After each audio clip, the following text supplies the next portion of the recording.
हो जाइए।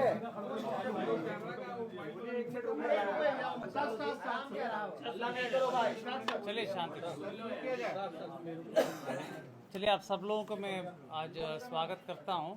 जैसे आप लोगों को जानकारी होगी, जो घटना मोकामा विधानसभा क्षेत्र में हुआ है उसको जिला प्रशासन और पुलिस ने काफ़ी अति गंभीरता से लिया है। गंभीरता से लेते हुए पूरी घटना का छानबीन भी पुलिस द्वारा पुलिसी कार्रवाई के तहत की जा रही है। कांड दर्ज हुआ है और पुलिसी कार्रवाई अलग से चल रही है। हम लोग इस घटना को बहुत ही सीरियसली देख रहे हैं और घटना के बाद काफ़ी हम लोगों ने कार्रवाई की है। आज जो गिरफ्तारी हुई है इसके संबंध में एसएसपी साहब और केस के डिटेल संबंध में आपको बताएंगे। आचार संहिता बहुत ही एक मजबूत स्तंभ है पूरा इलेक्शन प्रोसेस में, और इलेक्शन कमीशन का स्पष्ट निर्देश है कि बाई लॉ इलेक्शन होगा तो उसी का अनुपालन 100% करने में हम लोग लगे हुए हैं और कराएंगे भी। कोई भी असामाजिक तत्व किसी भी प्रकार की प्रयास करेगा कानून तोड़ने का, आचार संहिता तोड़ने का या किसी भी प्रकार की इन्फ्लुएंस करने का कोशिश करेगा तो उनके विरुद्ध कठोरतम कार्रवाई की जाएगी। हम लोग 100% आर्म्स डिपोजिशन करने के लिए आदेश दिए हैं और लगातार जल्द से जल्द जितने भी लीगल आर्म्स हैं वो भी डिपॉजिट हो जाएंगे। चेकिंग पॉइंट्स हर विधानसभा में 50 के ऊपर पॉइंट्स बनाने के लिए निर्देश दिया गया है, जिसमें सीएपीएफ के माध्यम से भी चेकिंग कराई जाएगी। सेजर पूरे राज्य में पटना जिला में सबसे ज़्यादा सेजर अभी तक का हुआ है। लगातार सीएपीएफ सक्रिय हैं और पर्याप्त मात्रा में सीएपीएफ के बल उपलब्ध हैं। वो पुलिस बल और मजिस्ट्रेट के साथ लगातार चेकिंग की कार्रवाई लगातार कर रहे हैं और सेजर भी कर रहे हैं। आचार संहिता के संबंध में सभी पदाधिकारियों को पुनः निर्देश दिया गया कि किसी भी प्रकार के अगर उल्लंघन होगा उनके विरुद्ध कठोरतम कार्रवाई किया जाना है। जहाँ तक इलीगल आर्म्स की बात है उस पर और तेज़ी लाई गई।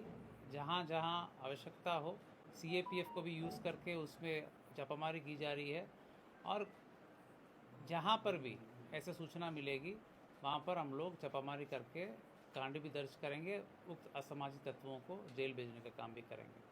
कहने का मतलब इलेक्शन कमीशन द्वारा दिए गए निर्देश पूरे लॉ और कानून को फॉलो करके इलेक्शन की प्रोसेस संपन्न होगा, वो बिल्कुल होगा, उसको पालन कराया जाएगा।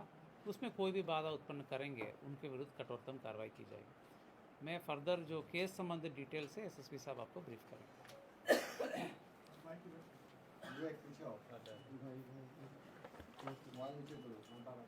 आप लोग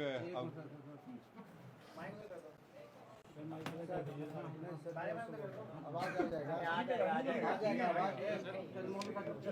जी बोले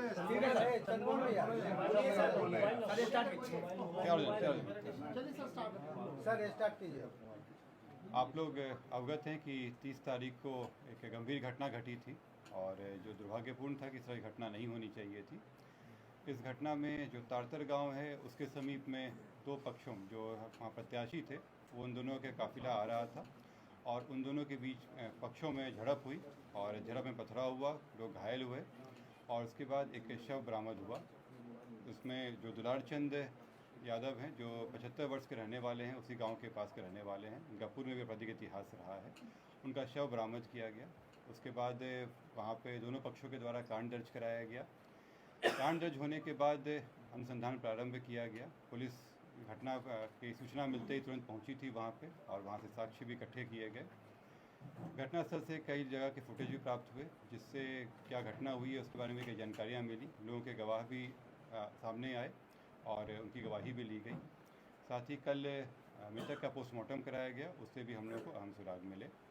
जो अभी तक के अनुसंधान में आया उसमें उससे प्रतीत हुआ कि ये जो घटना हुई है ये आदर्श संहिता का उल्लंघन भी हुआ है। इसमें ये एक गंभीर मामला भी था। हम लोग इलेक्शन कमीशन के द्वारा निर्देशित भी किया गया था कि शांतिपूर्ण ढंग से इलेक्शन होना चाहिए और इसमें जब अनुसंधान किया गया तो पाया गया कि जो प्रत्याशी हैं वो वहाँ पे मौजूद थे, उनके सामने में घटनाएं हुई हैं और जो कांड के मुख्य अभियुक्त भी हैं। अनंत सिंह, उनकी आज गिरफ्तारी बेड़ना गांव से किया गया है। इसमें हम लोग को जो जानकारी प्राप्त हुई थी, इनके 2 सहयोगी भी इनके साथ में थे जो उस घटनास्थल पर भी थे और उनकी भी गिरफ्तारी की गई है। ये 2 व्यक्ति हैं मणिकांत ठाकुर जो नदवा गांव के रहने वाले हैं और दूसरा रंजीत राम जो लदमा गांव के रहने वाले हैं। इस पूरे मामले में 3 लोगों की गिरफ्तारी हुई है। जो प्रत्याशी हैं अनंत सिंह, उनकी गिरफ्तारी हुई है। दूसरा मणिकांत ठाकुर जो नदवा गांव के रहने वाले हैं, बाढ़ थाना अंतर्गत। दूसरे रंजीत राम जो लदमा गांव के रहने वाले हैं, ये लोग भी उस घटनास्थल पर थे मौजूद। इन तीनों की गिरफ्तारी की गई है। इन तीनों को आगे मजिस्ट्रेट के सामने प्रस्तुत कराया जाएगा और आगे विधि सम्मत कार्रवाई की जाएगी। कार्तिकेय जी, एक बात जानना चाहते हैं कि पोस्टमार्टम रिपोर्ट में गोली लगने की बात हुई थी। कौन सा आर्म यूज किया गया, आप लोगों को ये पता लगा? गोली चली है तो कौन से बंदूक से चली है? इसमें जो पोस्टमार्टम रिपोर्ट आया है उस रिपोर्ट में दिया गया है कि उनके जो मृत्यु का कारण बताया गया है उसमें बताया गया है कि जो शॉक लगा है उनको हार्ड और ब्लंट सब्सटेंस के साथ जो उनके हृदय और फेफड़ों में जो चोट आई है। इसके अतिरिक्त उनके पाँव में गोली का भी आया है कि उनको गोली मारी गई है। इस दोनों चीज़ों से स्पष्ट होता है कि ये हत्या का मामला है और चूँकि घटनास्थल पे कई लोग मौजूद थे, वहाँ के लोगों के बयान वगैरह से ये स्पष्ट हो रहा है, तो इस कारण इसमें गिरफ्तारी। गोली बरामद हुई?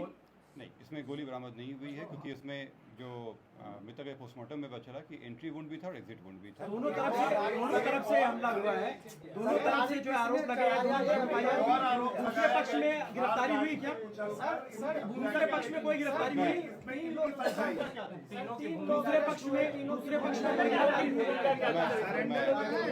मैं आप लोगों की बातों, मैं आप सभी के प्रश्नों का उत्तर दूंगा। यहाँ पे एक एक करके हम लोग बात करेंगे। दूसरे पक्ष की गिरफ्तारी हुई? लोग कह रहे हैं कि सरेंडर किया आनंद सिंह ने, ये स्पष्ट कर दीजिए कि सरेंडर है या गिरफ्तारी है? सर, सरेंडर है या गिरफ्तारी? मैं एक एक करके आप लोगों के प्रश्नों का उत्तर दे देता हूँ। इसमें पहला बात जो था कि 3 लोगों की गिरफ्तारी हुई है। इससे 3 लोगों की गिरफ्तारी हुई है। इसमें अन्य लोग भी हैं जिनके विरुद्ध रेड छापामारी चल रही है। कार्तिकेय जी, दूसरे पक्ष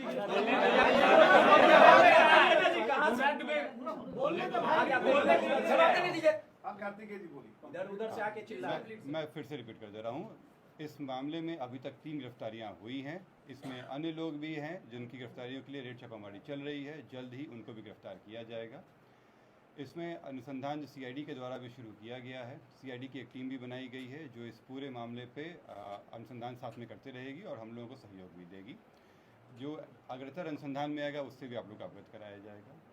जो आप लोग द्वारा प्रश्न किया गया था कि दूसरे पक्ष पे क्या कार्रवाई हुई, तो आप लोगों को अवगत करा दें कि इसमें इस पूरे घटनाक्रम में कई चीज़ें हुई हैं। पहला कि जो आपस में दोनों पक्षों के बीच में मारपीट की घटना हुई थी, पत्थरबाजी हुई थी, उसका कारण दर्ज कराया गया है। पुलिस को जब जानकारी मिली थी कि इस तरह की चीज़ें हो रही हैं, उसका भी केस दर्ज कराया गया। इसके अतिरिक्त जो गाड़ियों का काफिला था उस आदर्श आचार संहिता का उल्लंघन था, उसका भी कारण दर्ज कराया गया है। कल जब पोस्टमार्टम के लिए ले जाया जा रहा था तो वहाँ पे भी कुछ शरारती तत्वों के द्वारा पुलिस के साथ भिड़ंत हुई थी, उसका भी कांड दर्ज कराया गया है। इन सभी कांडों में कल रात में कई जगहों पर रेड छापामारी करके कई लोगों को गिरफ्तार किया गया। इसमें दोनों पक्ष के लोग शामिल हैं। इसमें जो पुलिस के साथ हाथापाई हुई या तोड़फोड़ हुई या आपस में मारपीट हुआ, उन मामलों में गिरफ्तारियाँ हुई थी। ये हत्या के मामले में आज ये गिरफ्तारी 3 हुई है। सरेंडर किया है सर या गिरफ्तारी हुई? कहाँ से गिरफ्तारी? जैसे मैंने स्पष्ट कहा है कि ये 3 गिरफ्तारी हुई है, इससे स्पष्ट है कि सरेंडर नहीं है, गिरफ्तारी है। और ये बेड़ना गांव जो बाढ़ के अंतर्गत आता है, वहाँ से गिरफ्तारी की गई।